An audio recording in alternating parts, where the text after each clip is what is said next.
अर्चना जी, आजकल तो mobile, TV, पता नहीं क्या क्या आ चुका है, आप सब जानते ही हैं।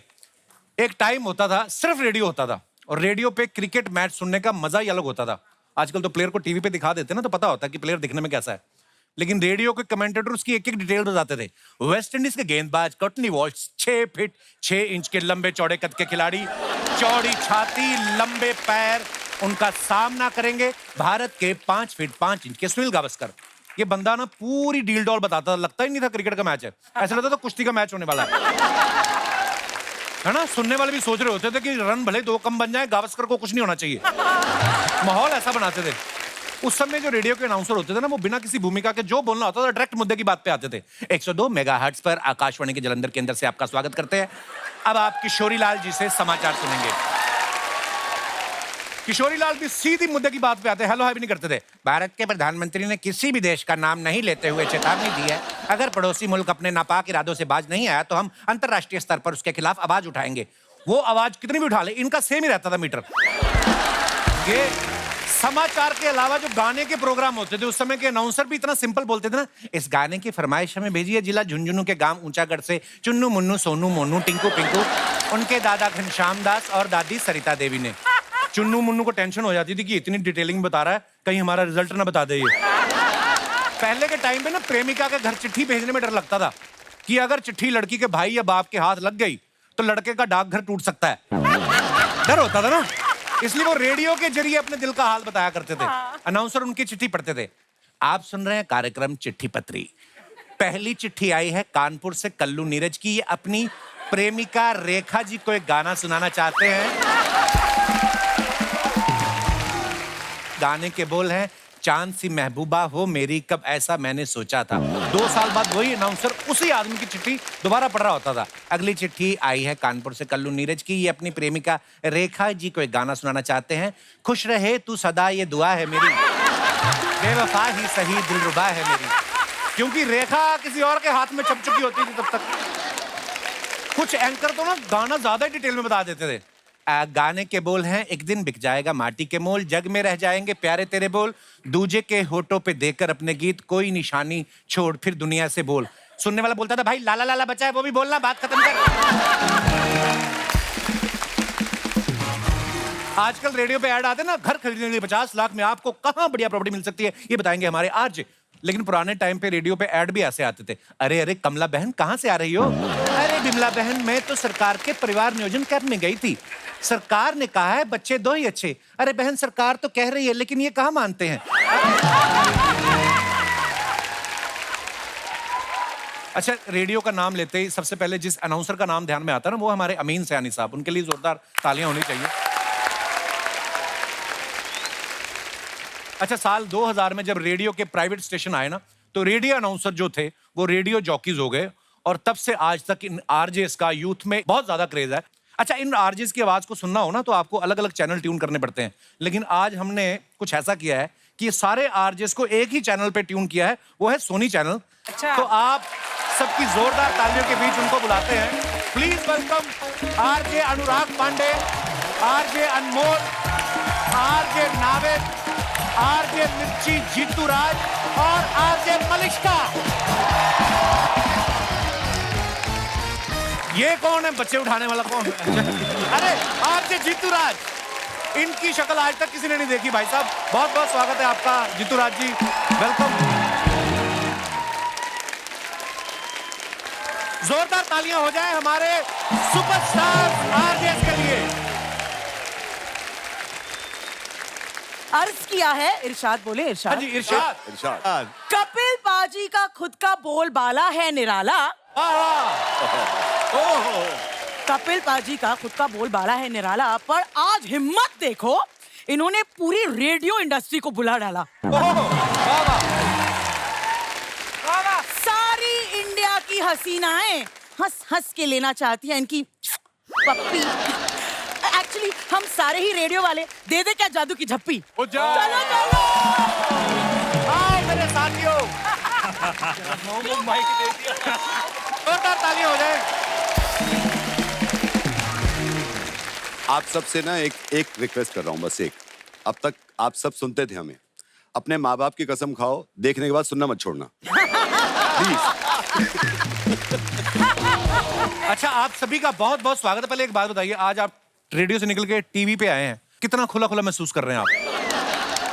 आप में से कई लोग होंगे जो जीतूराज को सुनते हुए बड़े हुए होंगे, एंड आज शायद अपने 25-30 साल के करियर में पहली बार पूरी तरह से कैमरा के आगे खड़ा हूं अर्चना। वाह, क्या बात है। कपिल बहुत पाजी, बड़ी बात। आपका जादू। पूरी तरह से खड़े हैं आप कैमरा के सामने। So, हम thank you. कैमरा कहाँ डालें जो आपका चेहरा दिखे हमें? पाजी, आज तक हम इतना भी नहीं देख पाए, आप ले आए, ये इतना भी नहीं पता था हमें। भाई एक बात बताइए, जो आप हमेशा आपका फेस आज तक किसी ने देखा, ये कोई स्ट्रेटजी है या आपने उधार ले रखा किसी से बहुत ज्यादा?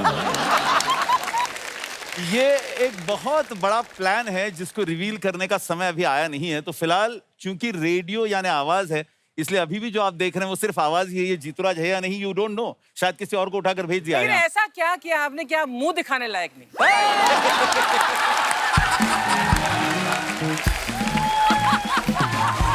ये जो कपड़ा आपके होठों को टच करता है तो ये आपका पानी नहीं चूस जाता होठों वाला जो? होठ सूखते नहीं आपके?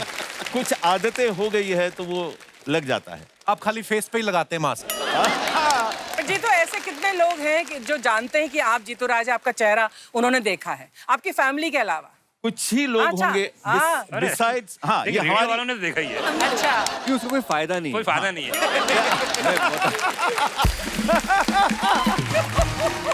तो मैं इसलिए बता देता हूँ आपको, क्योंकि मैं और जीतूराज हम लोग एक ही रेडियो स्टेशन पे काम करते थे, अच्छा।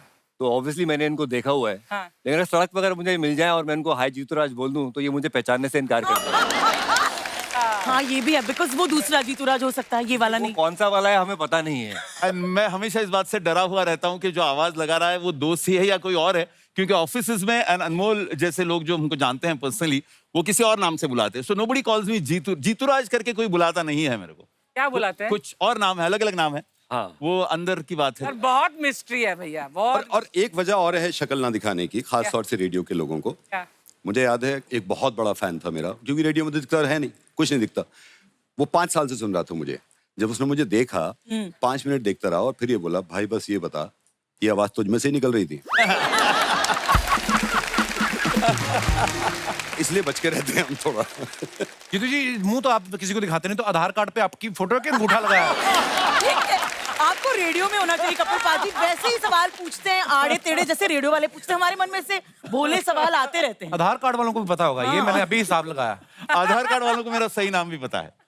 मैं अपने दर्शकों को बता दूं कि आकाशवाणी द्वारा जब एफएम लॉन्च किया गया था तो जीतूराज देश के पहले आरजे बने, और ये देश के पहले आरजे हैं जिन्हें इंडिया में बेस्ट आरजे के लिए इंटरनेशनल अवार्ड मिला है, और कुछ हफ्ते पहले इन्हें 3 गोल्डन माइक अवार्ड्स भी जीते हैं।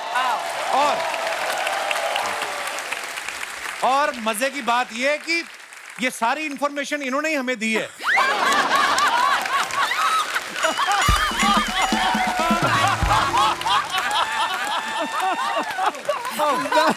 पर ये हमारे लिए फख्र की बात है। हम बड़ा सौभाग्य है हमारा कि आज इतने टैलेंटेड हिंदुस्तान के सुपरस्टार आरजे जो हैं वो आज हमारे शो की शोभा बढ़ा रहे हैं। बहुत बहुत स्वागत है, आइए प्लीज। Thank you. नाविद भाई के बारे में मैं एक बात बताना चाहता हूँ। इनको मैंने पर्सनली बहुत बार बोला है, बहुत सारे इंटरव्यूज में भी बोला है। मैं एक किरदार करता था राजेश रोड़ा, वो जो किरदार जो वो बेटे मेरे को आपकी वो मुझे लगा के जो आता है, वो मैंने पहली बार नाविद भाई की आवाज सुनी थी। अच्छा। और मुझे इतना पसंद आया वो, इतना मैं लगातार वो प्रैंक सुनता रहा, मेरे दिमाग में वो इतना बैठ गया। मुझे था कि यार, फिर एक दिन कहीं मैंने वो बाथरोब वो देखा पिंक कलर का, मैंने ऐसे खरीद लिया, एक टोपा लगाया, तो वो कैरेक्टर पहले दिन इतना छा गया वो टीवी पे। ये क्रेडिट आपको जाता है नाविद भाई, आपकी वजह से था वो। कपिल भाई, वो एक बार करके दिखाइए ना प्लीज।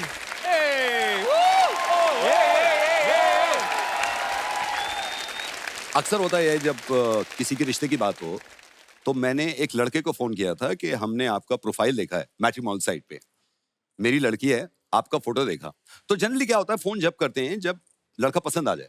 तो मैंने कहा बेटा, मैंने ना आपका बड़ा फोटो देखा। बराबर। मैंने आपका फोटो देखा बेटा, आप मेरे को बिल्कुल पसंद नहीं आए। मैं तो कह रहा हूँ, पहले मेरे को लगा मेरे को पसंद नहीं आ रहा शायद। मैंने अपनी वाइफ को दिखाया, कहते फिटे मुंह, ये तो मेरे को बिल्कुल पसंद नहीं आ रहा। ये है ही नहीं इस लायक, तो मैंने इसलिए आपको कॉल किया है। तो ये यहाँ से डेवलप हुआ था and I am so happy कि कपिल भाई ने उसको वहां पहुंचा दिया। और तो ये कपिल भाई के लिए भाई तालियां यार। ये जन्मदाता उसके आप हैं। मलिष्का से हम पहले बहुत बार मुलाकात कर चुके हैं अपनी फिल्म की प्रमोशन के लिए, मेरा इंटरव्यू भी लिया था। बड़ा अच्छा बोलती हैं ये।